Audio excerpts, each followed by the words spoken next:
lost engine number 2. High above the Mediterranean, two pilots struggle with a stalled engine. Engine relights. Negative. Stop. Engine 1 is flamed out. 45 miles from land, the pilots make a difficult decision. Prepare to ditch. Oh my God, be merciful. Passengers are forced to make life or death decisions on their own. Do not inflate your vest!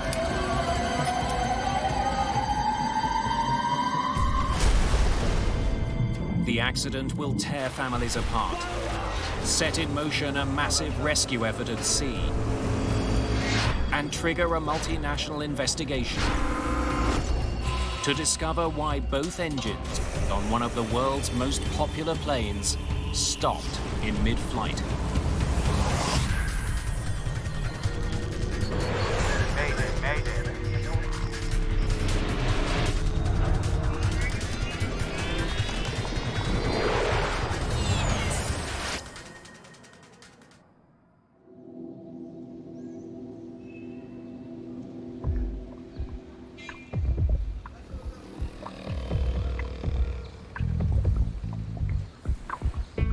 August the 6th, 2005, Bari, Italy.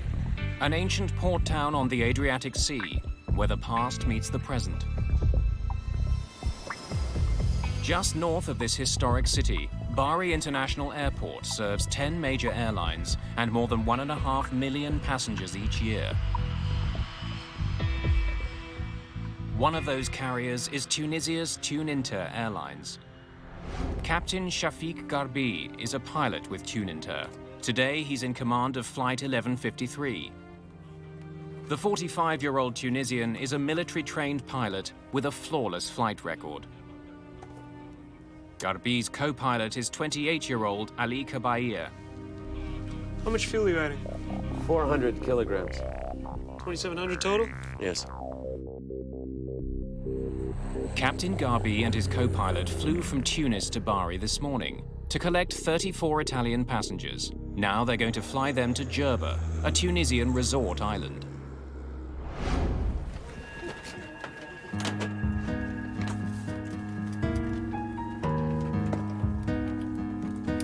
Among the passengers is 31-year-old police officer Luca Squicciarini. His girlfriend Paola is traveling with him. Our first choice wasn't Djerba, it was Cape Verde. The thing with Cape Verde is that it was a period of terrorist activities. The flight would have left from either Rome or Milan. Since they are two large airports, Paola was afraid that there would be an attack, so we chose not to go to Cape Verde. It was my first trip with Paola. We met the previous winter. We had plans to marry the following year. To tighten your belt, pull on the loose end of the strap. To release your seatbelt, lift the upper portion of the buckle. Ladies and gentlemen, your life vests are located beneath your seats. To inflate the vest, pull firmly on the red cord, only when you're leaving the aircraft. If you need to refill the vest, blow into the mouthpiece.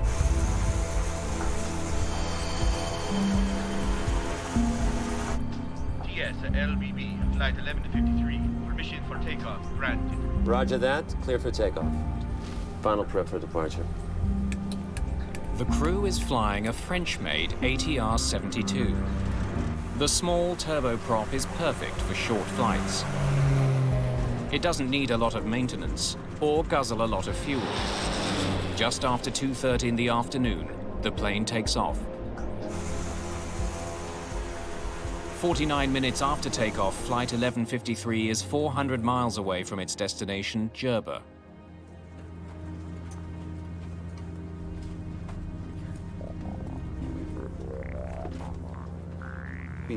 So we started chatting with other passengers. We were all excited. We talked about the vacation. Like Luca and Paola, Barbara Baldacci is on her way to Djerba for a vacation with her fiancé, Francesco. Barbara was 23 years old. She was on the verge of realizing her lifelong dream of graduating in biology. After writing her final exam, she decided to take this vacation with her fiancé, Francesco. Then 75 miles from the nearest land and 23,000 feet above the sea, the plane's right engine stops working. We've lost engine number 2. Let's get to 17,000 feet. TUI 1153, request 170. TUI 11. Captain Garbi begins an emergency descent. Descending 170. When you have a single engine flameout, you would descend down to a lower altitude, the air is thicker, the propeller is more efficient. Under current conditions, the ATR-72 can best fly on one engine at an altitude of 17,000 feet. Power lever, flight idle. Start button. The crew struggles to restart the right engine. Negative. Fuel supply, check. But then, less than 2 minutes after the first engine quits,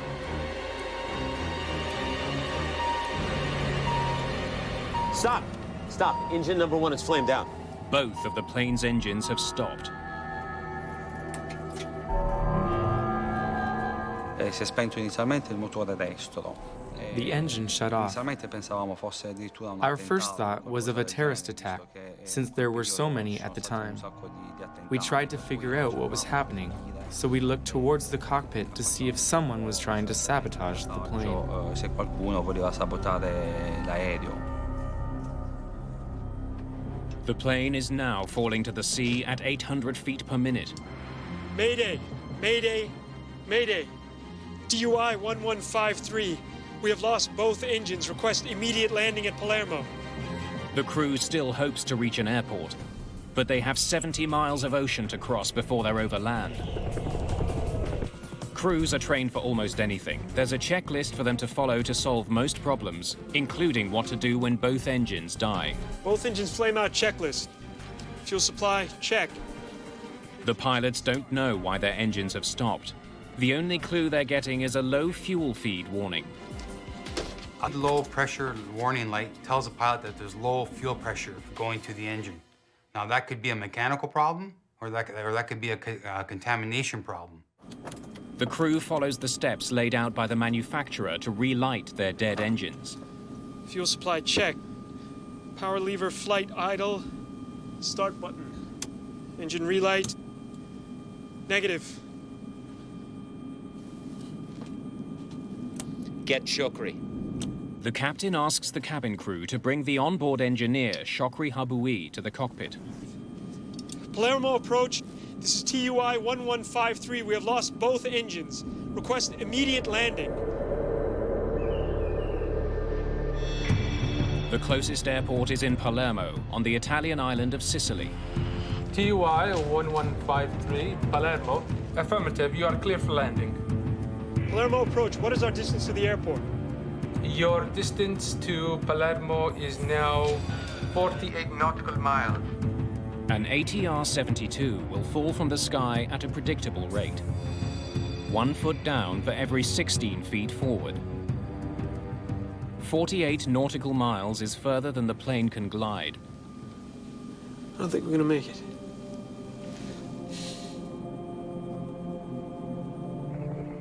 If they can't restart their engines soon, they'll be forced to ditch in the sea.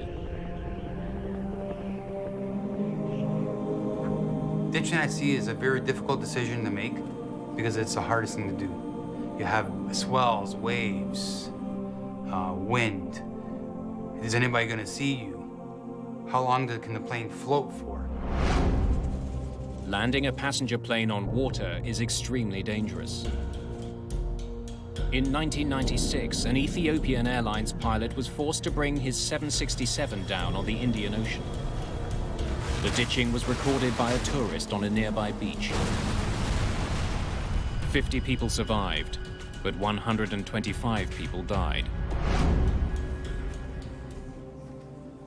The crew of this small plane doesn't usually include an engineer. When there is one on board, he usually travels in the cabin. I remember this person looked at the stewardess and shook his head as if saying no after the second engine had shut off. Per cui allo spegnimento di tutti e due i motori.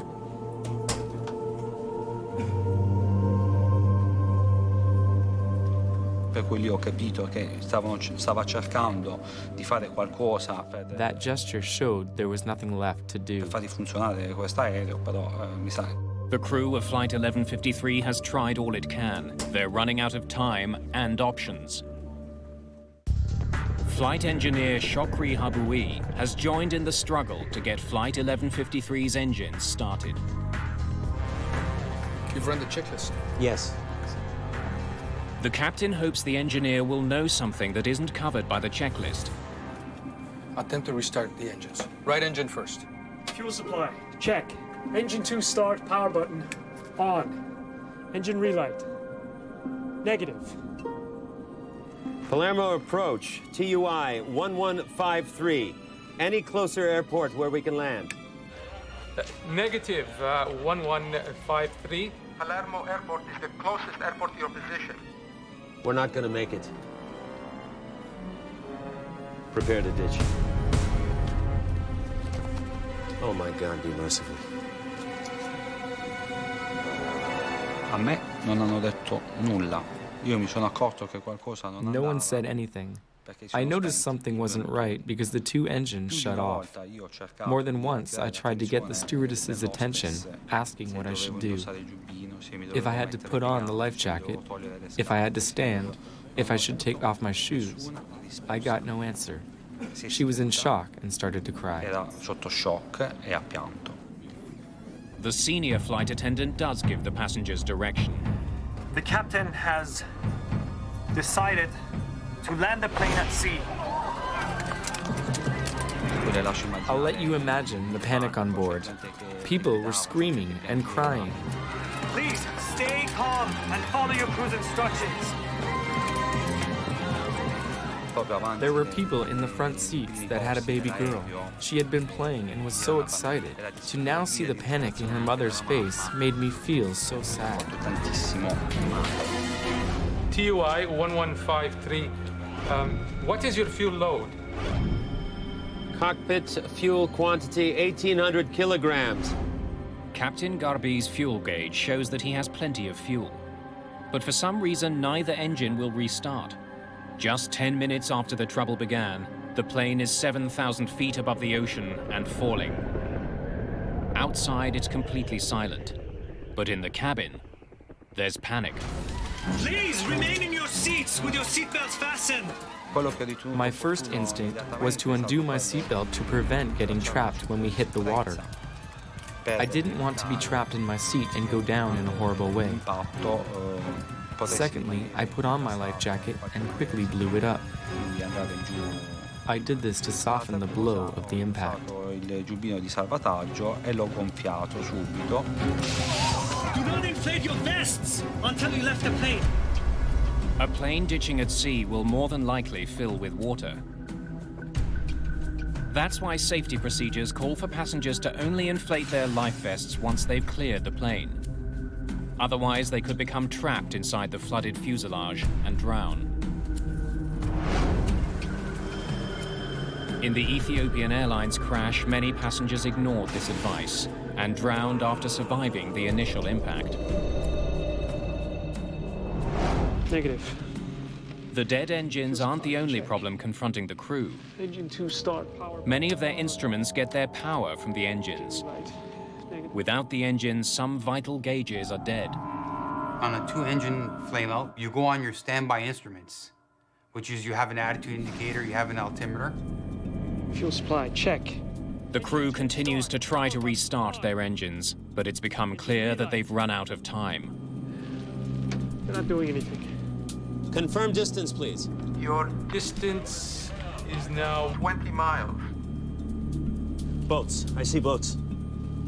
Choosing to ditch near a ship or a vessel is not written in any checklist. It's just good airmanship because the rescue can start immediately and it increases your chances of survival. Palermo approach. It's TUI 1153. We can't make it to the airport. We see two boats on the left side. We're going there. If you can, please call. Captain Garbi turns his plane towards the boats. Can you send helicopters or something similar? Fast, fast, fast. Emergency. All marine units, aircraft in distress, 20 nautical miles off Palermo. Even before the plane hits the water, rescuers are on their way. I had very little information. We didn't know the nature of the crash or anything about the plane. Autopress. Dump. Although it's a rare maneuver, there is also a checklist for ditching a plane in the water. Oh, full close. Before ditching, the crew ensures all landing gear is retracted to help the plane land more smoothly. Landing gear lever up. When pilots ditch, they want their airplane as streamlined as possible so that it glides across the water when it hits. Pilots must not only monitor the systems on the plane, they also have to assess conditions at sea. They don't want to hit a wave head-on. If you hit perpendicular to the waves or swells with the aircraft, it's like hitting concrete. The plane will break up. Passengers can see what's coming. I was hanging on tight to the seat in front of me, and through the window, I could see the impact was imminent. The crew is 700 feet above the sea. You're with me, Ali, huh? Careful. Shokri, ready? Ready. Here we go. There is no other God but Allah. Muhammad is his messenger. In the name of God, merciful, merciful.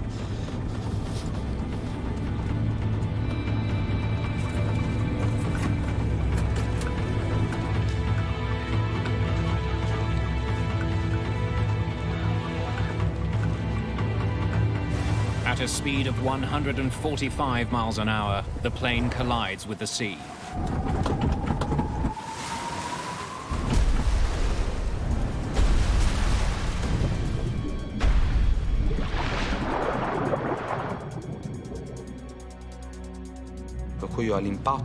I lost consciousness.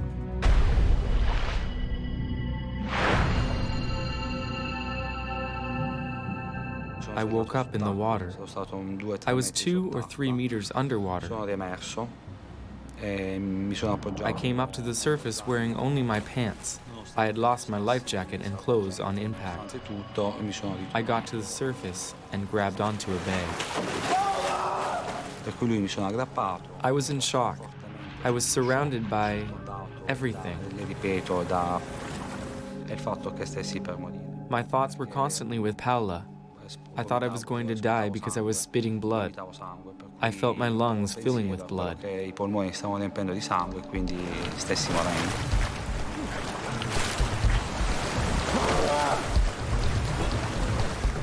Captain Garbi survives, but has been seriously injured. Co-pilot Ali Kabair has also survived, but flight engineer Shokri Haboui is killed. No one aboard the nearby boat saw Flight 1153 crash into the sea. The plane has broken into 3 pieces. The tail section and much of the fuselage sink to the bottom of the sea. But the largest section, containing the 2 wings, stays afloat. It becomes a makeshift life raft for survivors.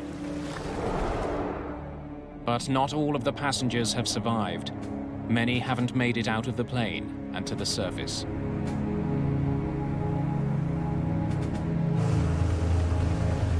A fleet of rescue personnel are en route, including Admiral Vincenzo Pace of the Italian Coast Guard. Rescuers must travel 26 miles through heavy seas to get to the crash site. The sky was very visible, but the water was agitated. This caused some problems to the recovery mission. Helicopter pilot Stefano Borigana is one of the first to arrive at the scene.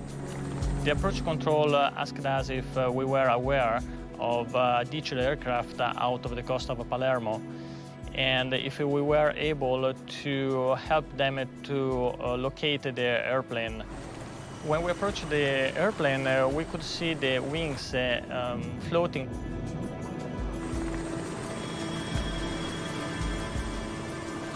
There were several people in the water around the aircraft, all floating, and everybody with their jacket inflated.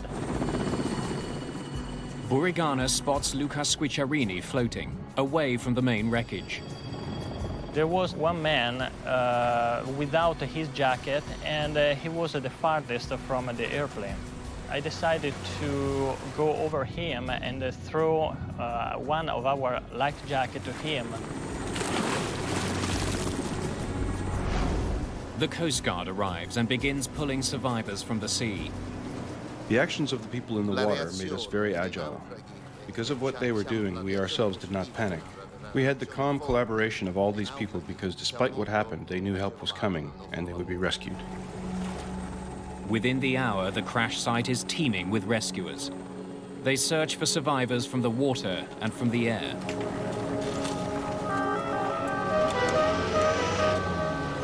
"23 people are pulled from the Mediterranean Sea. But 16 have died in the crash, including Paola Di Ciaula. My relatives told me a couple days later, while I was still at the hospital. I had no reaction. Paola was gone. I reacted when I got home. When I got home and went to the cemetery, I realized what was happening. That's where I got really down. Barbara Baldacci and her fiancé Francesco are also killed. Sembrava impossibile che potesse essere successa una tragedia. It seemed impossible that this terrible tragedy would happen, because Barbara and Francesco were great swimmers. Erano nuotatori, avevano il brevetto di nuotatori. They used to go underwater without any problems. How is it possible that many on that plane saved themselves and they didn't? I was stunned and incredulous. Io rimasi incredula ed impietrita. It's quite likely that none of those who died ever had a chance to swim to safety. Their serious injuries would have prevented them from escaping after the plane hit the water. In this accident, most of the survivors were seated in the rear of the plane. Most of those who died up front. Those sections, along with some valuable clues, are now at the bottom of the sea. The one section that didn't sink is towed to the port in Palermo and taken to a nearby hangar.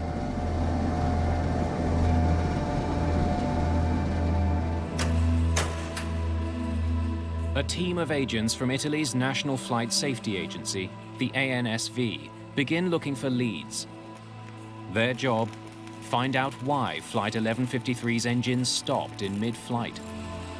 We need to collect as much as evidence as possible in order to fulfill two main answers. What happened and why had it happened? They are led by Chief ANSV investigator Vincenzo Panetta. I arrived in Palermo the day after the accident, on the 7th, very early in the morning. Per piacere, permesso. A flight test engineer by training, Panetta has led several air crash investigations. The engines and central fuselage of Tuninter Flight 1153 have been recovered. The rest of the plane lies somewhere off the Sicilian coast. The main challenge of the investigation was the fact that the flight data recorder and the cockpit voice recorder and also the front fuselage were 1,500 meters under the sea. While the Italian Navy conducts a deep-water search for the rest of the wreck and the crucial black boxes, Italian investigators are given some assistance by the plane's European manufacturer. ATR's Giuseppe Caldarelli is here to find out if there's a flaw with the company's plane. Anytime there is an accident, and also one people die, for me is a big accident. Worldwide, hundreds of ATR-72s cross the skies each day.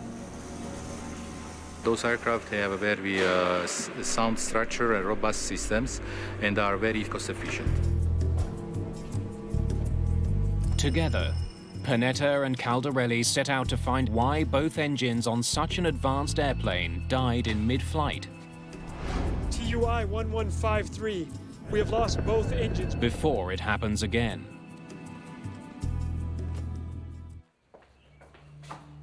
Captain Garvey, how are you? I'm getting better, thank you. Investigators want to know what happened in the cockpit of Tuninter Flight 1153 when the engines died. Without the cockpit voice recorder, they must rely on the recollections of surviving passengers and crew members. The main cause of double engine failure could be a lack of fuel. But according to Captain Shafiq Garbi, lack of fuel was not the problem. What were your fuel readings? The fuel quantity indicator said 1,800 kilograms of fuel. What is your fuel load? Cockpit fuel quantity 1,800 kilograms. Fuel supply, check. Was there any warning that you were low on fuel? There was definitely no low fuel warning. Just a low feed pressure light. The absence of a low fuel warning and the presence of a low feed pressure warning is a major clue. This set of alarms usually indicates that there is a problem in feeding the engine with fuel. Since the plane's gauges indicated that there was fuel on board that did not get to the engines, ATR's Giuseppe Caldarelli looks for flaws in the fallen plane's fuel delivery system.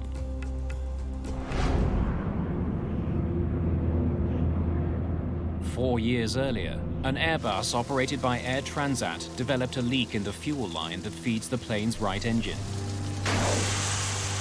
Over time, the plane leaked all of its fuel and both engines failed. The pilots were forced to glide their plane to an emergency landing. That incident has a lot of similarities to the Tuninter crash. Giuseppe Caldarelli's team looks for breaks or blockages in the fuel lines and evidence that the fuel pumps malfunctioned and stopped fuel flow to the engines.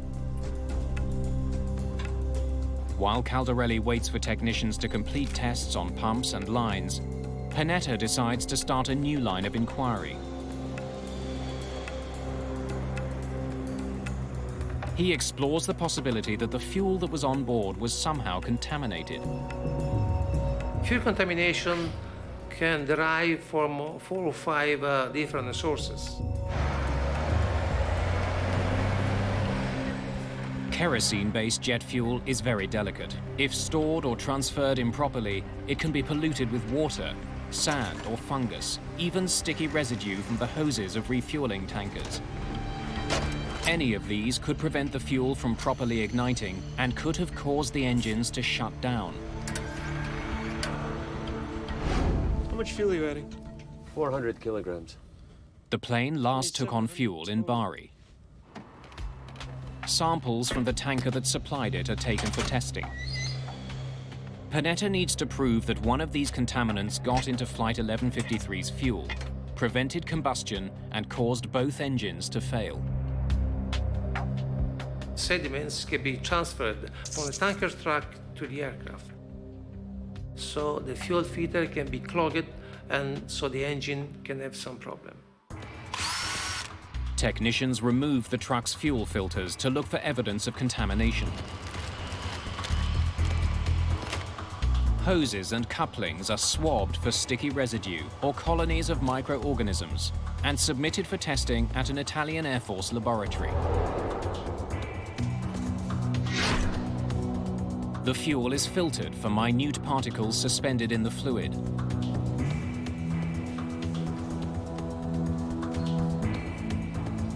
And carefully examined for impurities.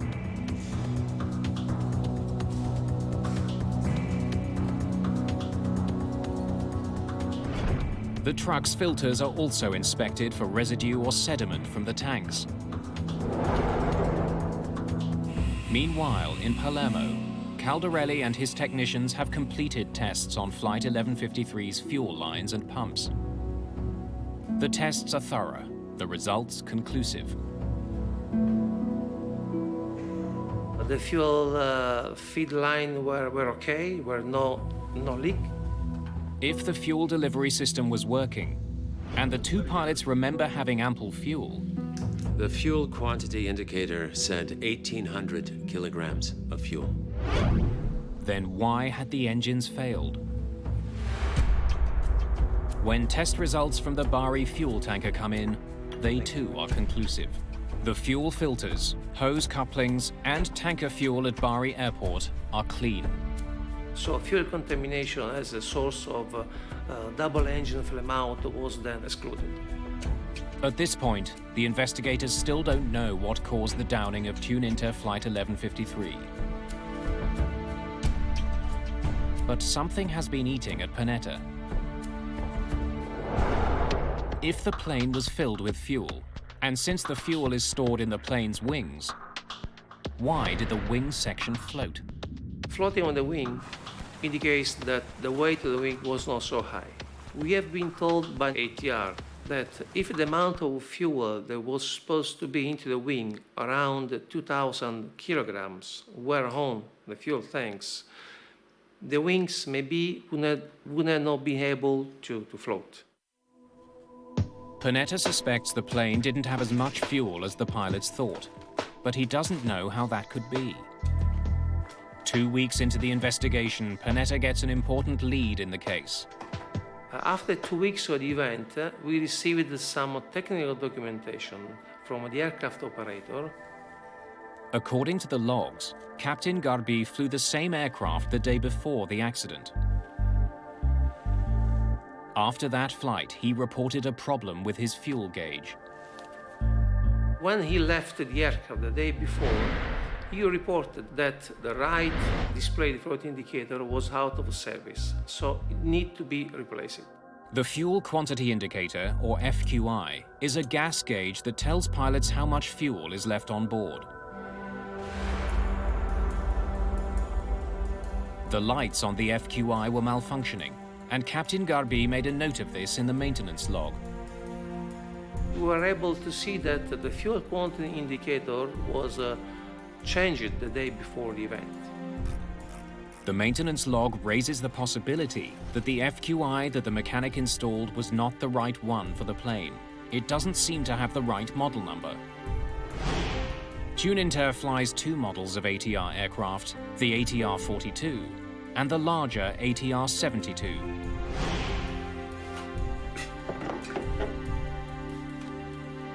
The fuel quantity indicators for each plane look identical, except for a different model number at the top of each unit. The ATR-72 should have a model number 2500. But according to the logs, mechanics installed a unit with the model number 2250 instead. Tuninter's maintenance logs offer a valuable clue. But for Panetta, there's no definitive proof that the wrong fuel quantity indicator was installed on the plane. It could have been a mismatch in that aircraft documentation, so we need to prove that. There is only one way to know for certain whether Flight 1153 had the right fuel quantity indicator.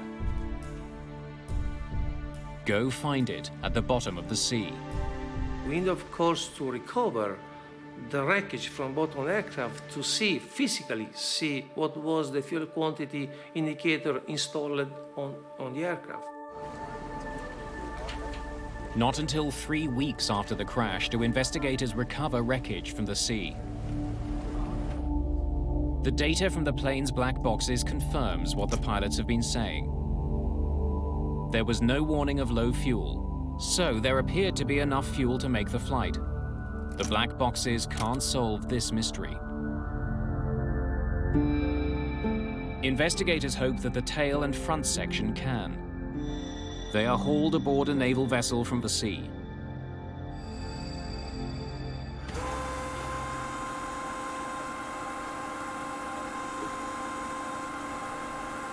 The moment the cockpit is hauled in, Panetta is there.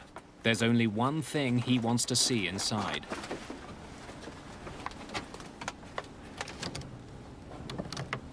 So when the wreckage was recovered from under the sea and put on the ship deck, I realized that, as a matter of fact, the fuel quantity indicator for an ATR-42 was installed. It was like we found the smoking gun. The wrong FQI was installed on Flight 1153. Panetta finally has the break he's been looking for. The ATR's fuel quantity indicator collects data from sensors in the fuel tanks and calculates how much fuel is in the tanks. But since the fuel tanks on the 42 and the 72 are a different size, fuel quantity indicators can't be swapped between them. Technicians conduct refueling tests with the wrong FQI installed on an ATR 72. And the results are chilling. The results show that if you install an FQI type, we say 42, on an ATR 72 aircraft, if I have no fuel into the aircraft in the fuel tanks, with zero fuel, the fuel quantity indicator show me 1,800 kilograms. Precisely the amount of fuel that the captain reported having when his engines flamed out.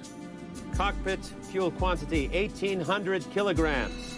Investigators conclude, at 23,000 feet above the Mediterranean, the wrong fuel indicator led the crew to believe that they had ample fuel, when their tanks were actually empty.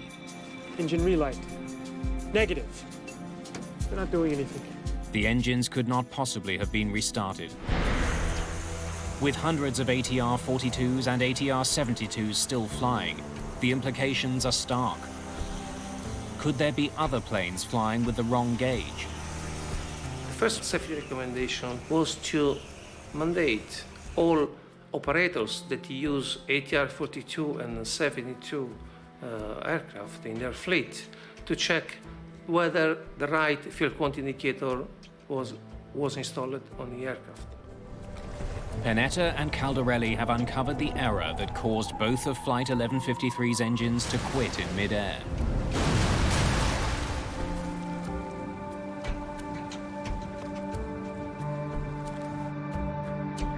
But the case isn't closed. Standard flight procedures should have uncovered the error before takeoff and prevented the disaster.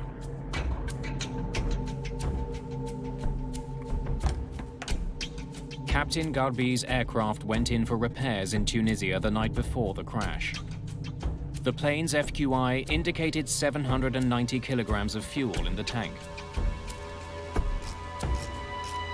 After the new fuel quantity indicator was installed, it showed that there was almost 4 times as much fuel on board, 3,100 kilograms. The following morning, Captain Garbi noticed that the fuel levels had gone up. He assumed the fuel had been added. But when fuel is added to an aircraft, a refueling slip must be left in the cockpit. Where is the refueling slip? The pilot asked to the flight dispatcher where was this refueling slip, but the flight dispatcher was not able to find this refueling slip. I'll get it to you when you get back from Djerba. Roger that. There was no refueling slip because the plane hadn't been refueled.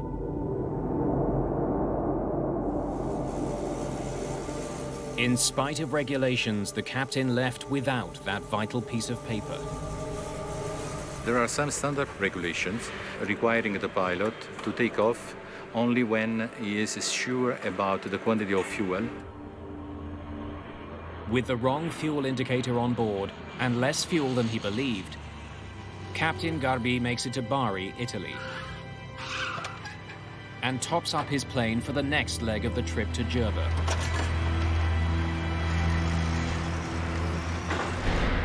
How much fuel are you adding? 400 kilograms. 2,700 total? Believing he has 2,700 kilograms of fuel on board, Captain Garbi begins his flight to Djerba. If the correct fuel quantity indicator had been installed, the captain would have known that he had only 540 kilograms. Not nearly enough to make the crossing. Mayday! Mayday! Mayday! TUI 1153 request immediate landing in Palermo. We've lost both engines.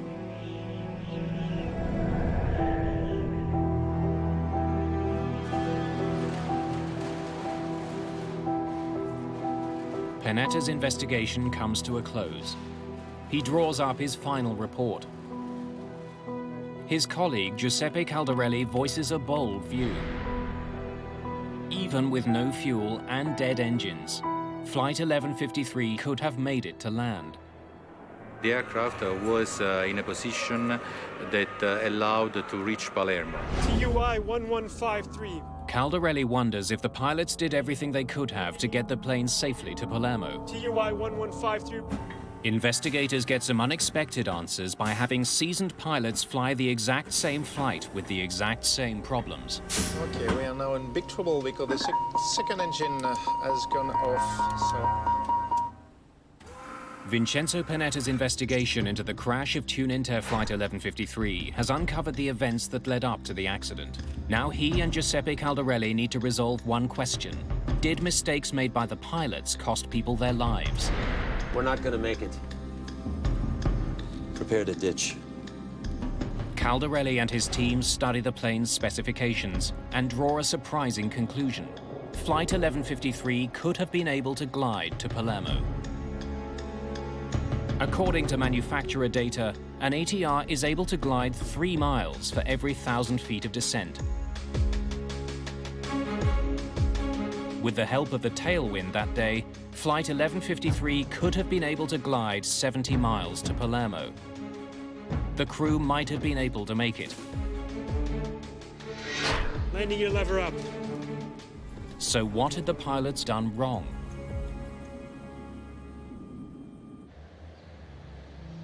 To answer that question, Panetta and Caldarelli recreate Flight 1153 in the flight simulator at the ATR facility in France.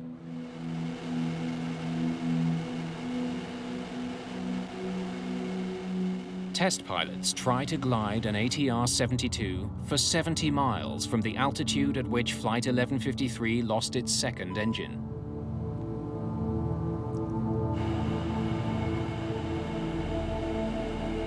The simulation was requested to see the range of the aircraft starting from the second engine out. Double engine flame out, you have to be very aware of the configuration of the aircraft in order to keep as much as possible the altitude and distance to fly before the crash. Stop! Stop. Engine number 1 is flamed out. With both engines out, the priority is to keep the plane gliding as far as necessary. To do that, pilots can change the angle of their windmilling propellers. You have the maximum glide performance when you minimize the drag. It's very important to think to feather the propeller in order to reduce the drag. Feathering the props involves changing their angle against the wind. The maneuver reduces drag. When you want to feather the propeller in flight, you first have to reduce the power lever to idle and put the condition lever back to feather position. The crew did not feather their props when their engines quit. The windmilling propellers created enormous drag. If the crew of Flight 1153 had feathered their props, they may have been able to glide further than they did. Let's get to 17,000 feet. By the time Captain Garby's second engine flamed out, he was just below 22,000 feet. To further reduce drag at that altitude, the plane should be slowed to 158 miles per hour, the ATR-72's ideal gliding speed. Surprisingly, to glide as far as possible, a pilot doesn't want to fly as fast as possible. The faster a plane flies, the more the airflow pushes against it, creating resistance. Every plane has an optimal speed to achieve the furthest glide. The crew continued flying up to 55 miles an hour faster than their optimal gliding speed. That added to the drag on the plane and reduced the distance they could glide. By feathering his props and reducing his speed, a simulator pilot in France was able to get the plane as far as Palermo. You with me, Ellie? Huh? Careful. Flight 1153 hit the water 26 miles from shore, well short of what the plane was capable of achieving.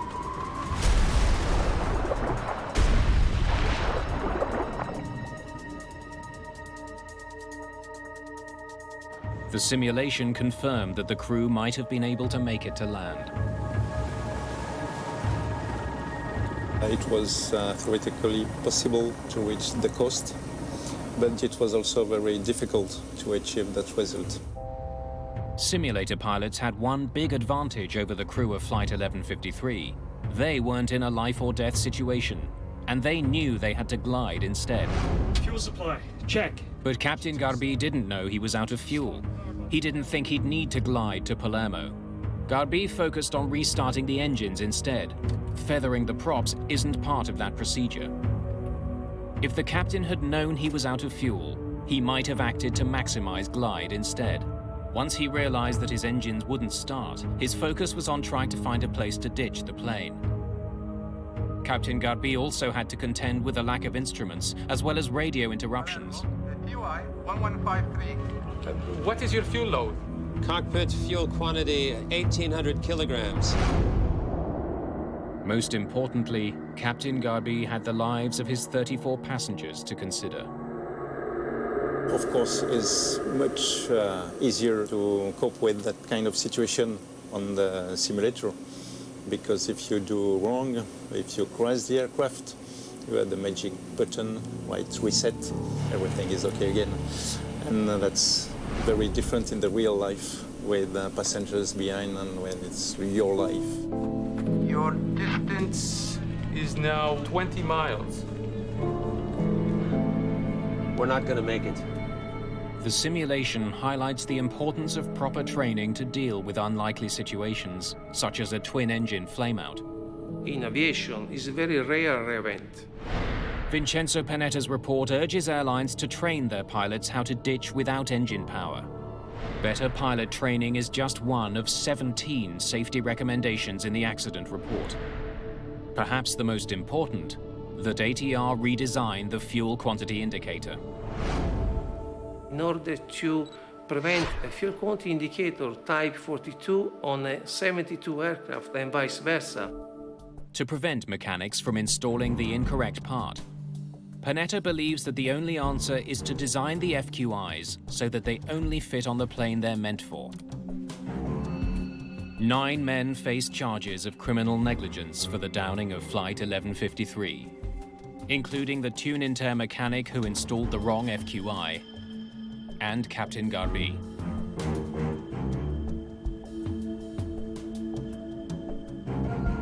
I'll get it to you when you get back from Djerba. Roger that. There is no single cause of the accident. This accident, like many other aircraft accidents, was determined by a series of action, a series of events linked one to each other. È inaudita una cosa del genere. This is unheard of. Avrei accettato di più se si fosse adotto un motore. I would have accepted the engine breaking or a window shattering. But to have people die because of a lack of fuel? Persone perché manca di carburante su un aereo. Per evitare che si possano ripetere altre tragedie. We remember this to avoid such other tragedies, so that when you board a plane, you don't have to endure anything. Not even the simplest things. Semplici, perché sono quelle cose più semplici che si potrebbero evitare. Because it is the simple things that can be avoided. Tragic events like this should not happen. Dei disastri così gravi. Attempt to restart the engine.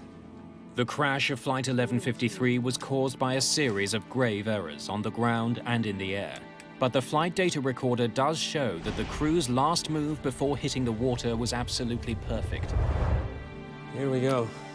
According to the available evidences, the flight data recorder and also some statement released by the crew that survived, the aircraft touched the sea first with the rear part of the aircraft at an altitude which is compatible with the optimum pitch altitude of the aircraft, which is 9 degrees. Captain Garbi raised the plane's nose up to 9 degrees at the last possible moment. So instead of plowing into the sea, his plane glided along the surface of the water.